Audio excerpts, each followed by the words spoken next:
நீங்க பேய் கூட டிவி பாப்பீங்களா? பாலாஜி அப்படின்ற ஒருத்தன் ஒரு நாள் நைட் நெட்ஃபிளிக்ஸ்ல பேய் படம் பார்த்துட்டு இருந்தான். அப்போ கிச்சன் உள்ள இருந்து அவனோட அம்மாவோட சவுண்ட் கேட்டுச்சு. டேய், சன் டிவி வெயிடா, கயல் நாடகம் போட்டு இருக்கும்.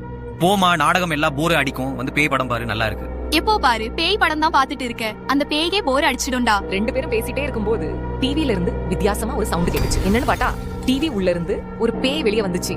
இத பார்த்து பாலாஜி பயத்துல மயக்கம் போட்டு கீழே விழுந்தான். கிச்சன் உள்ள இருந்து அம்மா வந்து பேய பார்த்து கேட்டாங்க, ஏய், நீ எப்படி டிவி உள்ள இருந்து வந்த? சரி, வந்ததுதான் வந்துட்டு ரிமோட்ல சன் டிவி மாத்தி வச்சுட்டு போ. கொஞ்சம் நேரம் கழிச்சு பாலாஜி முழிச்சு பார்த்தா அவனுக்கு ஒரே ஷாக். அவனோட அம்மா பேய் கூட உட்காந்து நாடகம் பார்த்துட்டு இருந்தாங்க.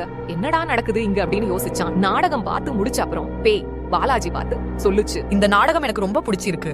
நான் இப்போ கிளம்புறேன். ஆனா நீ திருப்பி இந்த டிவில பேய் படம் வச்சா நான் வெளியே வந்து உன்னை கொன்னுடுவேன், ஜாக்கிரதை. அவனோட அம்மாக்கு ஒரே சந்தோஷம். நீங்க இந்த இடத்துல இருந்தா அந்த டிவில பேய் படம் பாப்பீங்களா? எஸ் ஆர் நோ கமெண்ட்ல சொல்லுங்க.